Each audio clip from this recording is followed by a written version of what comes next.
Now we are coming to the last part of our swaps chapter. In this, now we'll before going to swap concepts, I'll teach you how this swaps came into evolution. It was during 1980s only it became more popular, because in 1980s only majority of the countries started liberalizing foreign exchange controls, and they were using the swaps, the financial swaps, for hedging risk and reducing cost of borrowing. And earlier, more and more banks were acting as brokers or intermediaries to bring other counterparties, that is matching counterparties with complementary requirements. The bank's role was limited to arrangement of that swap deal, and ended with signing of the deal by counterparties. So bank used to collect a fees for the services. Then thereafter the counterparties they dealt with each other, and they took charge of exchange of cash flows as per the terms of swap agreement.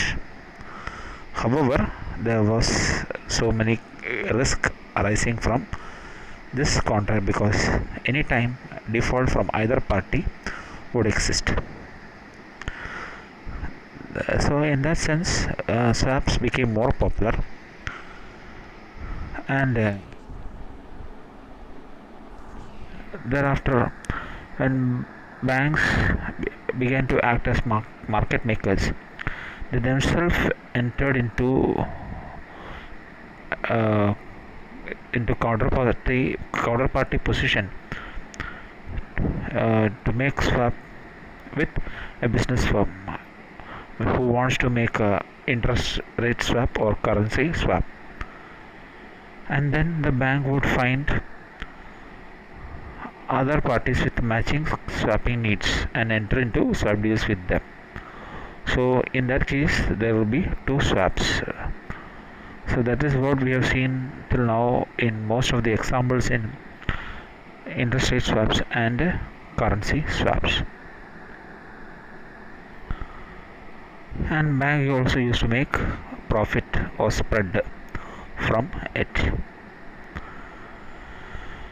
Now there are so many risks arising from using this contracts, and therefore banks used to face so many losses also.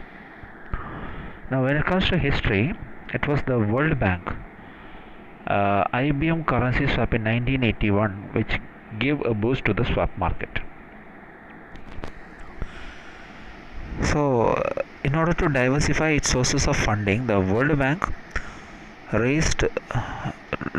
wanted to raise loans in currencies, in Swiss franc and in Dutch mark currencies, but instead of entering into Dutch and Switzerland market directly through a bond issue, what did the World Bank do? It arranged a currency swap deal with IBM, and it made a bond issue in US market in August 1981 and raised dollar funds using this currency swap deal.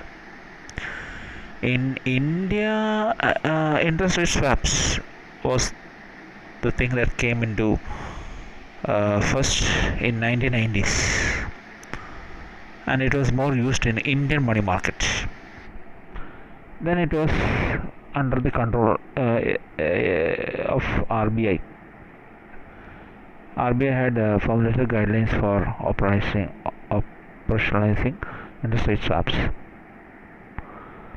where banks and financial institutions are the main market makers or intermediaries in interest rate swaps. So this is how interest rate swaps are working in India. Now before going into the end of swaps, let us see some topics which we have to learn. We have seen swaps, different types of swaps. Now let us see what are the characteristics of swaps. Now swaps are customs instruments. That means it's just tailor-made instruments. Any type of condition can be made into the agreement. then there is no third party, and it's not traded in any organized stock exchange. So there is no third party guarantee or insurance to this contracts. It involves high risk. Then swaps, there are a group of swap facilitators or dealers or intermediaries who helps in finding out a matching counterparty with uh, similar type of requirements they want. Then comes the third point. Swaps are largely unregulated. Usually in India, RBI has only limited guidelines and it does not control the whole market. Then there is lots of default risk because it is not traded in any organized stock exchange. So most of the time there are certain types of counterparty risk is there, and later on in this slide is that we see different types of risk that is existing in a swap contract. Then another important feature in swap is most of the participants are large institutions, especially financial institutions and banks. I told you why banks are choosing swaps, because they want to use interest rate swaps for making asset liability mismatch into the correction. They want to match their asset liability imbalances. Then swaps are private agreements. It is very difficult to know what is happening. Then private agreements and third party or government cannot interfere into stamping it or collecting fees from it. The next feature of swap is it is very difficult to alter or terminate. There are different ways of settlement of swaps. One is physical settlement, either making the exchanging of cash flows. But actually, it is if any one party wants to close the swap agreement before the maturity period of the swap, it is very difficult because both parties must agree to the conditions. Now we will see what is the difference between swaps and FRA. You know what is FRA? We have learned this topic in forward contracts. FRA means forward rate agreements. Actually, there is more similarity. Why? Because if you check, swap is a series of FRAs. What is done in FRA? In FRA, we make an agreement to borrow or to lend a loan in future at a particular interest rate. The same thing is happening here. Only thing, this is made in different periods. So in periodical intervals, the parties to the swap contract, that is floating rate pair and the fixed rate pair, they both will exchange cash flows as per the swap agreement, which looks similar to that of making of FRS. How the similarities are there? Now there are certain points that is explained there. First one is there is no payment at initiation. Same thing, at the time of making a swap contract there is no premium paid or no commission or anything exchange or any commission paid at the time of making the contract. Second thing is swaps are customized. It is fully tailor-made contracts, not exchange traded. It is over the counter OTC contracts, just like FR. Swaps and FRAs are also similar, as I told you. It is largely unregulated. It is operated by a group of private players, especially financial institutions, large scale financial institutions, and both involves default risk. So that is how I can explain you different similarities between swaps and FRS. Now coming to settlement of swaps. Now swaps can also be terminated. It can be settled if either by making cash settlement. Okay, so if any one party feels that say fixed rate payer feels that he doesn't want to take the responsibility of floating rate payer, then he will agree to pay some compensation to the floating rate payer, and mutually they will terminate the contract. Or they can make a offsetting contract or taking opposite positions. Or if it is possible, the any one party who wishes to close the contract, he can opt to sell the swap contract in the secondary market. Actually, it is not existing. We can make such a contract if you want, but it is not existing actually. And the last one is making a swaption. That means swaption. The word swaption means making an option contract to enter into a swap. Option means to buy, but not an obligation. So here the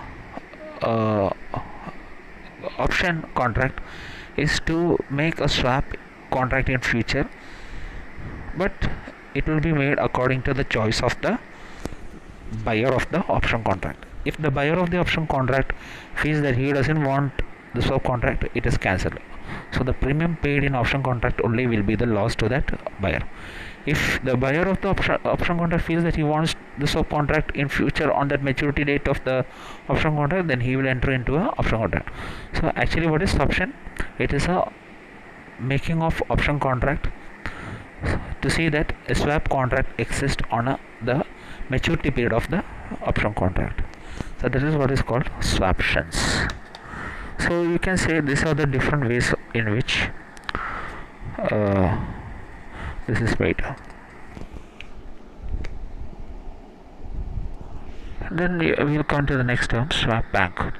Usually this is most used. I told you earlier, most of the time it is the bank which is acting as a facilitator or as an intermediary, or find out the better counterparties and do the exchange. So they are market makers. So they are financial institution that facilitates swaps between counterparties. So they sometimes they act as a broker. Okay, they bring together counterparties. Okay, as a broker, the swap bank matches the counterparties but does not assume any risk of the swap. But if they act as a dealer, that means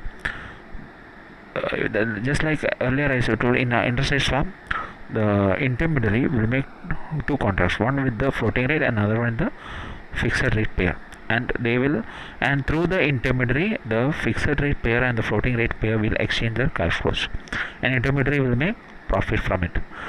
So that is what. So as a dealer, the swap bank stands ready to accept either side of the currency swap or interest rate swap, and they then later lay off the risk. So here the problem is, if swap bank is acting as a dealer, then to both the counterparties he has a risk. He has the default risk because he is the third party and he has to ensure to exchange cash flow to both parties. If any one party defaults in payment, that will affect his cash flow, because he has to still pay cash flow to the other party. Now we see different types of swap risk. Making a swap risk has lots of risk in it. Now I'll explain that in very short. Now this is the list of all those risks. So we'll see one by one. First one is market risk. Now what is the market risk? It is very when you make a swap contract, you need a suitable counterparty, and if you don't get the correct person who matches your needs, it is very difficult to make. So this is what we call as market risk. So this is usually longer maturity swaps, there will be very few takers because it is subject to high market risk compared to shorter maturity swaps. Now come to second one, interest rate risk. Now what is this risk? Actually, interest rate contracts, IRS, the fixed rate payer always face this type of risk, because despite of increase or decrease in market interest rates, he has to still pay a fixed interest rate in the swap contract. So that may be sometimes unfavorable to him if market interest rates periodically comes down. Now comes third one, currency exchange rate. Now this type of risk occurs when the swap bank is unable to match the counterparty well in time. Okay, that means it will have to suffer losses due to big gap in exchange rate between two parties. So this is just like market rate. Now this means that when there is a big gap between foreign currencies, okay, between the exchange rate between two currencies, then this type of risk arises, because sometimes the counterparty may default in exchanging the cash flows. Now comes the fourth one, mismatch risk. This type of risk takes place when the swap bank comes across mismatches in the requirement of parties. Sometimes we may not get the correct party. The swap bank has a large pool of swaps. Okay, if the swap bank has a large pool of swaps, then it can find a suitable counterparty. But if it has no parties, it is very difficult to find matching counterparty. Otherwise, a risk of mismatch losses will arise. Now comes to fifth one, basis risk. Now this usually arises in floating to floating interest rate swaps. Why? Because in floating to floating interest rate swaps, both the counterparties are floating rate pairs, and they may be attached not to same market rates. One may be using LIBOR and another may be using some other stock index, and maybe this both market interest rates may not correlate each other properly. It may vary different way. So this type of risk also arises in floating to floating interest rate swaps. It may not work properly. Then we come to sixth one, that is spread risk. Now though I have explained you interest rate risk, in interest rate risk the counterparties enjoy they can enjoy making swap so that it reduces the cost of borrowing. An intermediary will also make spread. But if the calculation goes wrong, if the swap agreements doesn't work properly, the spread risk will take place over a period of time. So that is what is spread. That is the risk of fluctuations in profit. Intermediary may not make correct profit, may not pay expected profit. It may have to pay more from its pocket, or it may earn less from the counterparties. Now we come to seventh one, sovereign risk.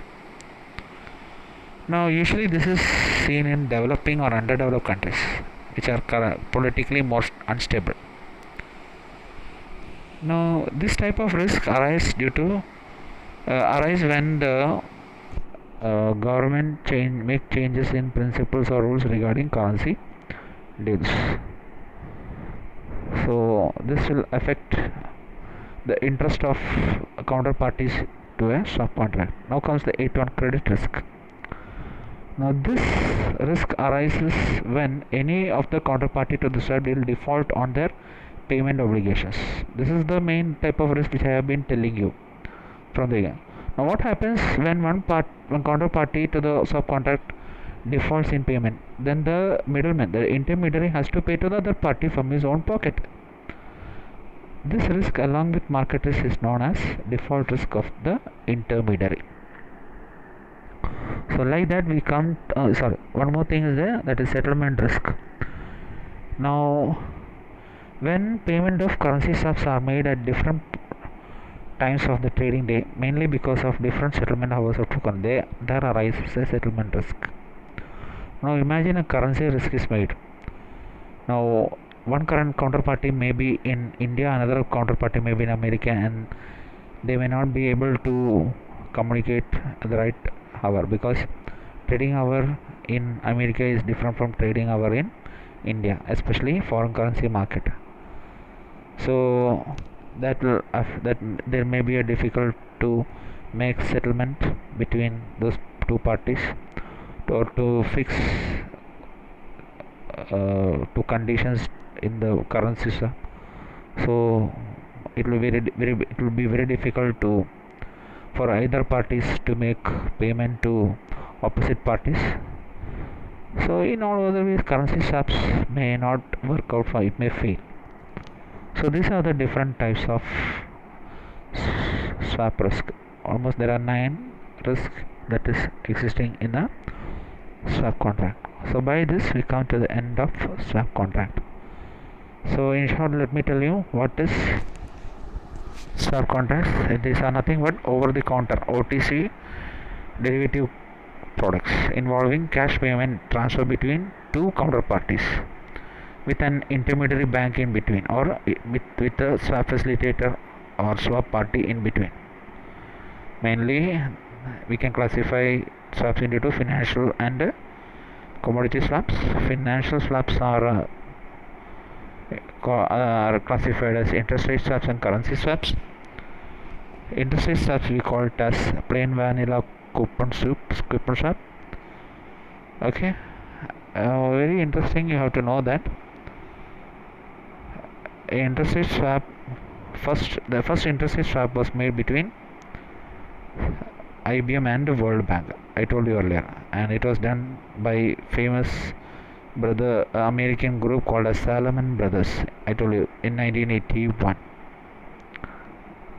Then I told you we have commodity swaps. Then in the previous class I taught you what are the other types of swaps contracts. Then there are again modern type of or innovative type of derivative contracts, swap contracts, that we will see when we come into derivative chapters. Okay, so next we will see. So by this I am ending the swap contracts. Okay, if you have any doubts you can ask me.